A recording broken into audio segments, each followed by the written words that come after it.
Bom dia, hoje é 28/4, vamos para mais um estudo do contrato futuro de milho, né? Como a gente estava observando, recapitulando aqui rapidamente, depois de uma queda muito forte, em torno de praticamente, né, se eu for pegar desde o início aqui, o contrato U caiu em torno de 15 pontos, né? O contrato K chegou a cair mais, né? Chegou a cair quase 20 pontos. Enroscou aqui na região do 85, né, que serviu como uma resistência para a gente, e até ontem estava numa subida sem parar, com uma dificuldade que ocorreu no dia de ontem, que ele começou a enroscar aqui na região do 97,60, né? Então, ontem a gente identificou esse problema aqui, essa dificuldade do preço continuar subindo no contrato U e nos outros também, e a gente estava com uma ideia de venda, né?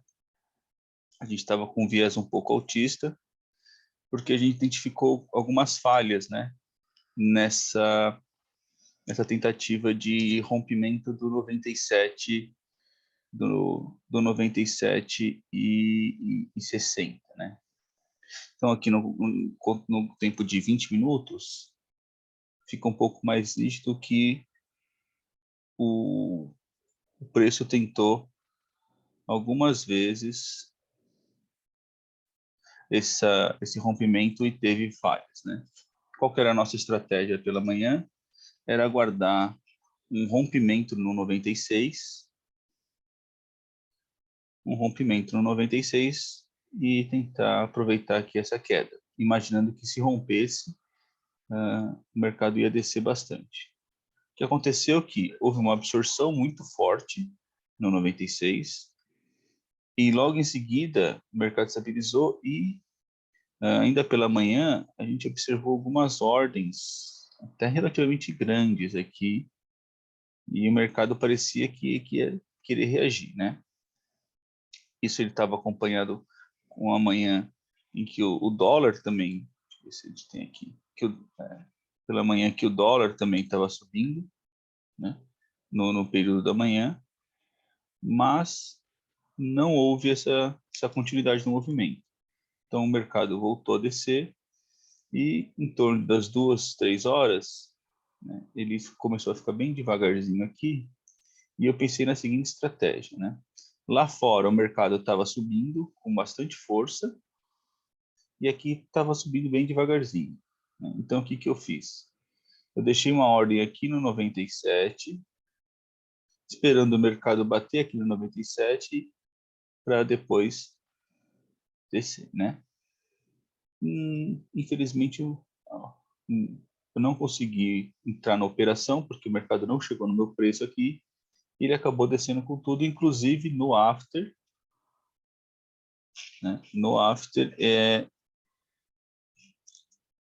ele acabou rompendo a barreira dos 96. Só que entrar no after eu não costumo entrar, que a não ser que seja um contexto muito forte, né?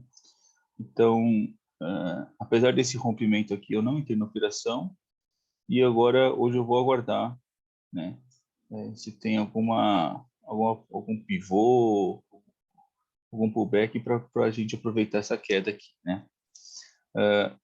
Entretanto, a gente teve uma pequena divergência do que aconteceu no contrato, vamos observar aqui, entre o contrato U e o contrato K. O contrato K derreteu ontem, foi quase 3 pontos de queda.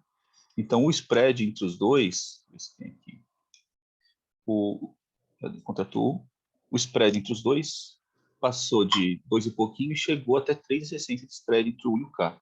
Então, provavelmente, o que está acontecendo? A gente está tendo uma redução muito forte de posição do K pelo vencimento, então ele deixa de ser tão confiável quanto o U para a tomada de decisão, né? Então, eu não vou operar o K agora, mas essa expectativa pode acontecer o quê?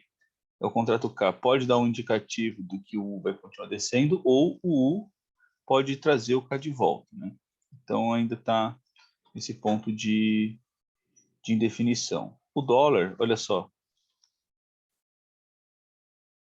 o dólar depois da manhã ele começou a descer, Então, isso pode ter arrefecido um pouquinho aquela tentativa de subida do milho. Entretanto, o DXY, ele não para de subir. Então, depois do rompimento desse canal, o DXY já faz 4 dias que ele sobe com muita força e sem descanso. Então, é uma expectativa um pouco diferente do que normalmente acontece. Então, não é normal ter até pelo histórico, né? Não é normal a gente ter um aumento tão forte desse momento do DXY. Então, isso tem um contexto mais global, né? Mas é um momento de atenção também para a gente ver as cotações no mercado internacional. Falando nisso, no mercado lá fora, em Chicago, a gente teve ontem uma estabilidade pela manhã e mais ou menos depois do almoço, o mercado começou a reagir. Então, isso aqui inibiu um pouquinho a entrada de venda, né? Então, ele fez uma pequena força aqui para tentar subir, só que o mercado nosso aqui não acompanhou essa subida do milho futuro lá em Chicago, e hoje ele está ainda mantendo uma posição de alta, né? Olha só, se a gente olhar os contratos de milho, o maio lá em Chicago está 8,22, julho 8,18, setembro 7,72. Então está o mercado com uma curva invertida aqui, né? Então está bem diferente da nossa situação na B3, onde apagou tudo aqui, já vai entrar em leilão.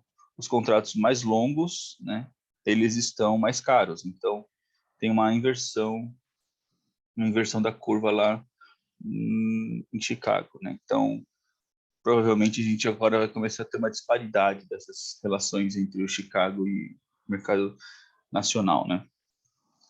Porque a gente está no momento de prévia da safrinha, a gente não tem uma expectativa de muitos problemas, né? Uma quebra de safra muito forte, exceto Mato Grosso, que tem uma previsão de falta de chuva, mas talvez não seja tão relevante, né? A previsão de chuva para a região do sul tá tudo bem. Então, lá fora, o clima nos Estados Unidos já está meio ruim, né? Já está atrasando o plantio e etc., né? Fora a questão internacional de conflitos. Então, a gente provavelmente vai ter uma disparidade aqui nesse comportamento da curva dos contratos futuros de milho, entre o que está aqui e lá fora. Em termos de fluxo nosso aqui, ontem a gente teve novamente uma forte redução dos contratos K e um aumento do contrato N, né? Então, você vê que mesmo o contrato N não sendo um contrato muito líquido, o pessoal está migrando para ele também. Então, é de se observar também o contrato N, apesar de que ainda vale a pena esperar o vencimento do contrato K para olhar o N, né? E eu vou focar agora no contrato U, né? E foi quase estável, uma variação de 100 contratos praticamente. O volume foi um pouquinho abaixo da média, né? O contrato K de 380 milhões, e o N 170 e o U 260. Você vê que o U já está começando a se aproximar do K, né? Então, provavelmente na semana que vem, o contrato U já deve estar se igualando ao contrato K em termos de volume e vai se tornar o principal contrato de milho aqui na B3. No mercado à vista, olha só, redução de novo do milho, né? Apesar de ter alguns pontos em que o contrato subiu, aqui em Campinas teve uma redução novamente do mercado à vista, né? Então, mais um ponto indicativo de que a gente pode ter uma pressão de vendedora agora nos próximos dias. Apesar de uma redução no contrato em reais, olha só, devido ao aumento do dólar, o contrato acabou subindo em dólar, né? Então, é indicativo de que também o contrato não despenca, porque o dólar também está segurando um pouquinho os comprados aqui no mercado nacional. Então, para a gente finalizar aqui, hoje a ideia é ficar procurando uma venda, inicialmente no leilão. Então, se o leilão abrir com gap de baixa, eu vou estar um pouco receoso. Agora, se ele abrir aqui em cima na faixa do 97, eu vou estar procurando entrar numa venda aqui, né? Claro, tomando um pouquinho de cuidado aqui para ver se não tem um book muito vazio ou alguma coisa fora do comum, né? Mas a ideia, então, é procurar um pullback aqui, um recuo e tentar entrar numa venda nessa região dos 97, 96,40, né? Uma região boa para vender. E o stop vai ficar aqui em cima do 97,60, 97,60 e pouquinho. Tem uma margem aqui. Então, a ideia por hoje é isso. Vamos ver aí, amanhã a gente volta a conversar. Até mais.